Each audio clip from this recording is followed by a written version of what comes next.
Olá, estudante! Seja bem-vindo ao Tira Dúvidas de 2021, nosso encontro diário e ao vivo com os professores do programa Se Liga na Educação. Nesta sexta-feira, você assistiu às primeiras aulas direcionadas ao Enem.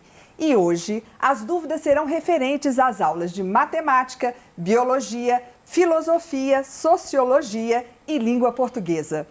Respeitando o distanciamento social, teremos apenas 2 professores por bloco. Neste primeiro bloco estão aqui comigo o professor Alexandre Duarte, de Matemática, e o professor Vinícius Braz, de Biologia. Sejam muito bem-vindos, professores. Obrigado, Cláudia. Gostaria também de agradecer a presença dos nossos intérpretes de Libras, o Daniel Santos e o Gilbert Santos, que está conosco neste bloco. Então é isso, agora é com você. Os nossos canais de comunicação já estão abertos para receber a sua pergunta. É só ligar no nosso telefone fixo 31 3254 3009 ou enviar uma mensagem para o nosso WhatsApp no número 31 98295 2794. Não se esqueça de falar o seu nome, cidade, escola e o ano que você estuda. Ficaremos muito felizes em responder ao vivo a sua pergunta. Lembrando que a programação completa do Se Liga na Educação está no nosso site, no endereço que aparece para você na sua tela. Enquanto nós recebemos as suas perguntas, vamos relembrar os temas das aulas de hoje. Vamos começar com o professor Alexandre. Tudo bem, professor Alexandre? Bom dia, Cláudia, Vinícius, estudante, tudo ótimo. Tudo bem. A gente fez uma apresentação, Cláudia, e aí eu até mostrei todos os temas que a gente vai cobrir no Enem no bimestre. E qual que é a ideia? Eu vou tratar de temas que sempre tem dúvidas, são temas simples, mas são recorrentes. Sempre me perguntam como é que faz isso, como é que faz regra de 3 composta, então vamos focar nessas dúvidas. Ótimo, então vamos começar por aí. Professor Vinícius, tudo bem? Tudo bem, bom dia, Cláudia. Tudo bem, bom dia, Alexandre. Bom dia, estudantes, professores que estão aí nos assistindo. Antes eu vou mandar aí uns abraços aí que a gente tem, né? Que sempre lembrar das pessoas, né? Da minha amiga Leonora, que deu aula aqui ano passado no Se Liga da Educação. Um grande abraço. Professora Marisa, que estava aí ontem e demais. E da professora Juliana Diniz, da Escola Estadual Elza Mendonça Fouli, em Contagem. Né, ela e os alunos estão sempre participativos nas aulas. Grande abraço, prometi para ela que ia mandar. Obrigado pela participação. E na nossa aula de hoje, eu não fui igual ao Alexandre, ele fez, a gente estava até conversando agora, matemática tem muita aula, né? É mais extenso, mas é bom ter essa apresentação. Mas nós começamos, então, a ver o tema bioquímica celular, onde falei na aula que a gente ia tratar durante umas 3, 4 semanas aí, com esse assunto, bioquímica celular, que é um assunto decorrente, ele não costuma cair muito no Enem, mas é bom a gente ter esse conhecimento, porque ele vai ser como pré-requisito para outras questões e outros conteúdos que a gente vai desenvolver ao longo desse ano, que vai, então, ter aquele famoso conhecimento casado. Você precisa de ter a base para, então, compreender os outros assuntos. Ok. Antes de voltarmos para as nossas perguntas, eu quero corrigir o nome dos nossos intérpretes. É o Daniel Costa e o Gilbert Santos, que está conosco nesse bloco. Ok? Vamos lá. Quais são os assuntos, professor Alexandre, de matemática que mais caem no Enem? Ok. Antes de responder, eu também gostaria de mandar um abraço, né, para a Escola Estadual Maurício Murgel, especialmente para a diretora, Sônia Marim, e para os vice-diretores, Cristiano e César. O César que estava aqui com a gente ano passado em matemática. Bom, em questão de tema, pela ordem, tá? Primeiro, o que mais cai? Grandeza proporcional. Segundo, gráficos e tabelas. Terceiro, aritmética. Quarto, geometria espacial. Quinto, funções. Sexto, geometria plana. Observem que a espacial cai mais que a plana, né? Talvez por estar mais relacionada com casos do mundo real. O sétimo, estatística. Oitavo, probabilidade. Cláudia, Vinícius, como é que é a distribuição? Olha só.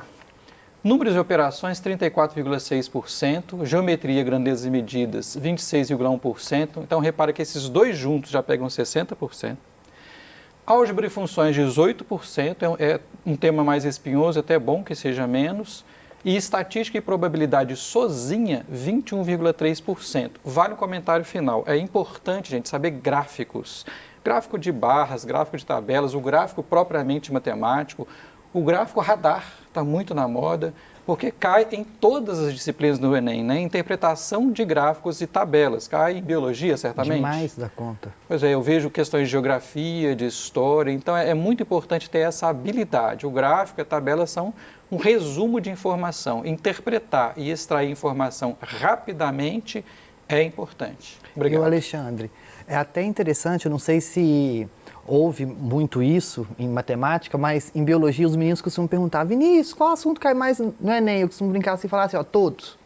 Porque a prova do Enem, principalmente para ciência da natureza, ela vinha seguindo alguns padrões, né? A gente sabe aí que, no caso daqui da ciência da natureza, na biologia, ecologia cai muito, genética cai muito, mas de uns 3 anos para cá isso vem mudando um pouco. Então aqueles conteúdos que a gente não desprezava, mas que a gente não dava muita ênfase, vem caindo igual a bioquímica veio caindo com tudo, a questão do metabolismo energético, é a fisiologia humana que não se caía muito esse ano, no Enem de 2020, que foi a aplicação do Enem digital, caiu fisiologia humana muito, então assim, está mudando, os conteúdos de biologia está tendo aí uma mudança, então é sempre bom a gente ficar atento, não sei se matemática está tendo isso. Matemática teve uma mudança muito conceitual, assim, tá cada vez menos conteudista e mais raciocínio, o que é bom, então nós temos que ir nessa linha sempre. E eu estava conversando com o professor Vinícius antes da gravação, né, são talvez justamente as 2 matérias que têm um volume muito grande. Biologia até mais do que matemática. Biologia. Então, temos que tomar muito cuidado com isso, focar no principal. Isso, e a biologia está vindo um pouco conteudista, ela estava muito de raciocínio e agora ela vem aí com uns 2 anos para cá com uma pegada, além de ser raciocínio, mas com conteúdo também, não aquele decoreba nome, função, o que é isso, função daquilo, mas aquela coisa, eu preciso de saber o conceito mesmo para definir e aplicar ele. Então, está tendo uma mudança aí.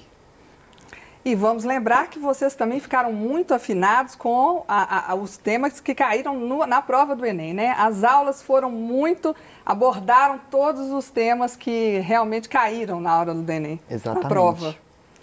Vamos lá.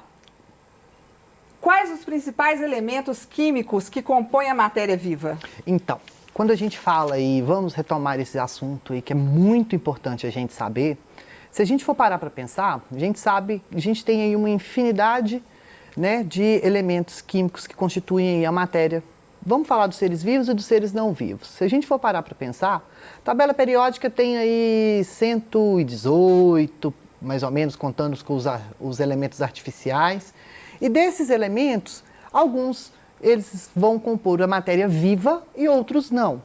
Então, se a gente for pegar a matéria viva, todos os seres vivos, a gente tem lá uma característica deles que vão daquelas, organização celular, metabolismo, né, reprodução, dentre outras, uma chamada composição química, que vai ser o quê? Todos esses seres vivos vão possuir, então, elementos químicos comuns, substâncias que vão compor o seu corpo, seja ele unicelular ou pluricelular. Mas quais são esses elementos?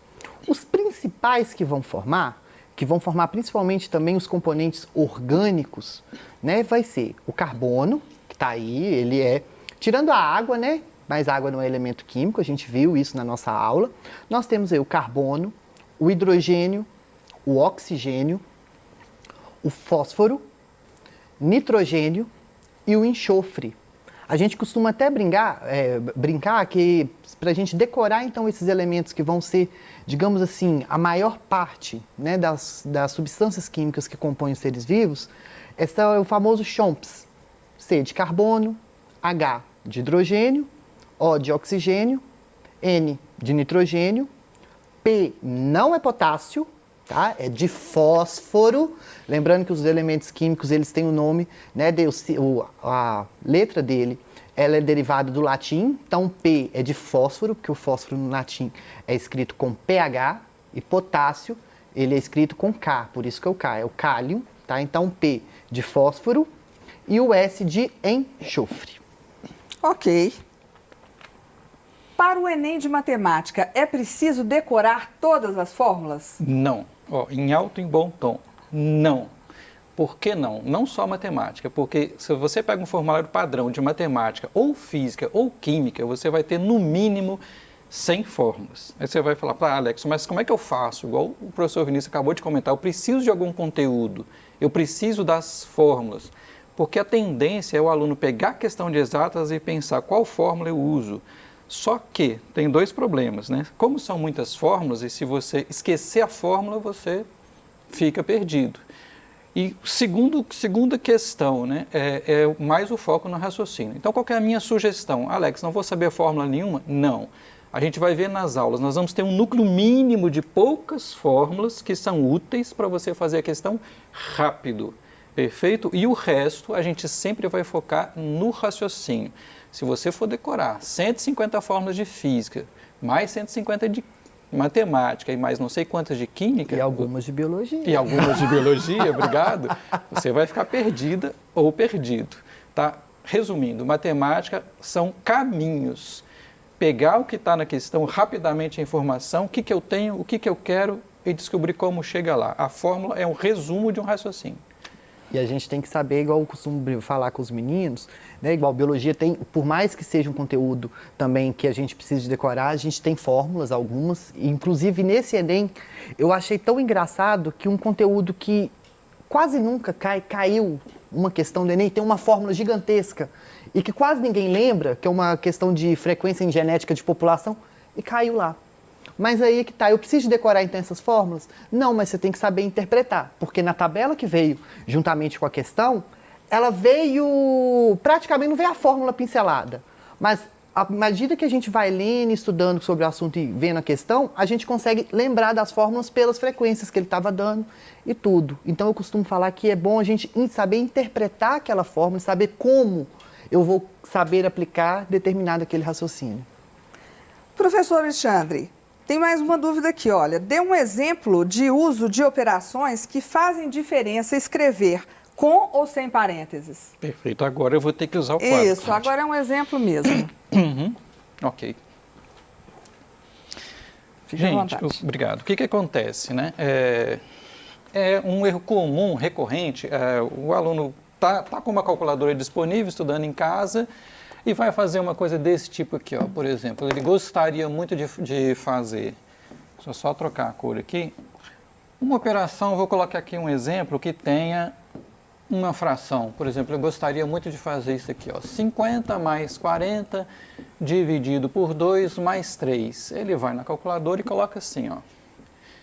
Calculadora, tá? Imagina você está digitando isso aqui na calculadora. 50 mais 40, aí ele tem lá a teclinha de dividido, ou barra, geralmente é dividido, né?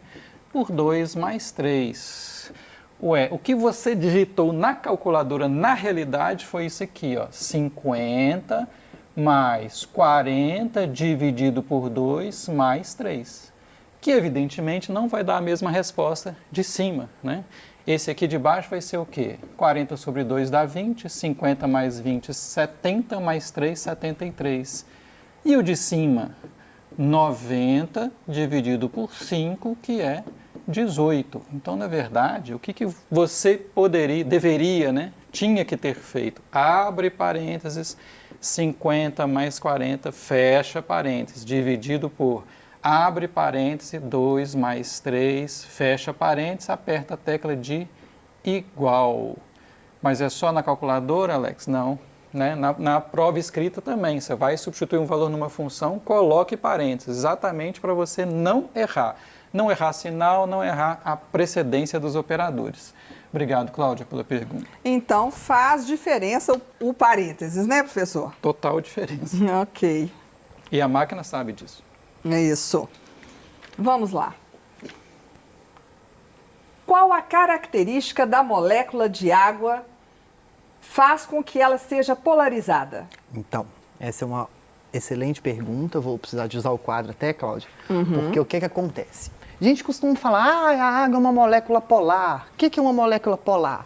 Né? São moléculas, então, que vão ter polos carregados. A gente sabe que toda molécula, ao fazer uma ligação, todo elemento, vamos lá, todo elemento químico, ao fazer uma ligação química, ele vai o quê? Ou compartilhar, ou vai doar, né? Receber elétrons. E elétrons, eles vão ser carregados com cargas elétricas. Então, essa molécula, ela pode ficar estável, né? Ela não vai possuir, digamos assim, uma carga elétrica aparente, que nós chamamos isso de moléculas apolares, que aí lá na química, na física, vocês vão compreender melhor. Mas aí, Vinícius, então por que isso daqui está na biologia?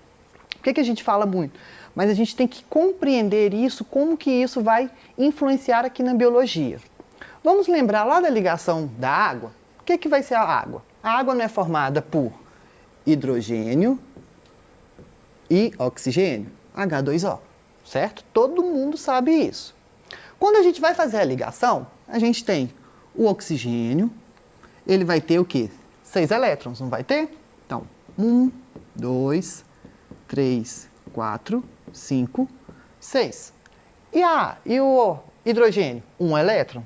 Vem um para cá e o outro para cá. Olha que legal. Compartilhei. A partir do momento que eu compartilho isso daqui, reparem que o o oxigênio, ele vai ter o quê? Alguns elétrons aqui. Não vai ter 2 pares de elétrons livres ali. Então, e pelo fato desse oxigênio ele ser mais eletronegativo, o que vai ser essa eletronegatividade? Essa eletronegatividade vai ser uma propriedade que alguns elementos químicos vão possuir, de quê? De tender ao quê? A juntar elétrons, trazer os elétrons mais para eles. Por isso que é eletronegatividade. Eles vão ficar o quê? Negativo. Feito isso, vou até trocar a cor aqui para a gente compreender um pouco. O que vai acontecer? Eu pego essa molécula de água aqui, olha, e vou ter um excesso de carga negativa aqui. Por isso eu falo que essa molécula ela vai ter uma carga aparente negativa em um lado, e nesses polos onde está acontecendo a ligação, eu não tenho elétrons para compartilhar. Elétrons livres, na verdade. O hidrogênio só tem um. Então eu tenho o quê? Polos positivos. Por isso eu falo então que a minha molécula de água, ela vai ser uma molécula polar, porque vai possuir polo negativo, polo positivo. E esses polos, então, essa eletronegatividade que vai possuir essa molécula aqui, vai fazer com que elas possuem interações, por exemplo, as pontes de hidrogênio, com outras substâncias que vão possuir aí N propriedades da água. Obrigado pela pergunta. Muito obrigada. Esqueci de apagar. Vamos lá. Vamos responder aqui a pergunta da Alice do IENG, que sempre participa conosco. Esse ano já começou participando bem, desde ontem que ela está mandando perguntas para nós. Ela está no 2º ano e a pergunta é para o professor Alex. Como funciona a regra de 3 simples em proporcionalidade inversa e direta? Perfeito. Um abraço para a Alice, para o Instituto de Educação, né? A Alice é sempre participando. Sempre, parabéns para ela. Gente, por que a pergunta dela é importante? Porque nós temos 2 situações, uma que cai muito e outra que quase nunca cai. E aí, professor Vinícius, a que quase nunca cai acaba virando uma pegadinha. E ela colocou na pergunta dela, olha só, grandezas diretamente proporcionais versus grandezas inversamente proporcionais. Exemplo rápido, né? Digamos que uma laranja custa, vou exagerar aqui, tá, gente? Uma laranja custa R$3. Tá barato. Né? Tá exagerado para baixo, né? Se eu comprar 10 laranjas, quanto será que eu vou pagar? Por que são grandezas diretamente proporcionais? Porque quanto mais laranjas eu compro, mais eu pago. Perfeito?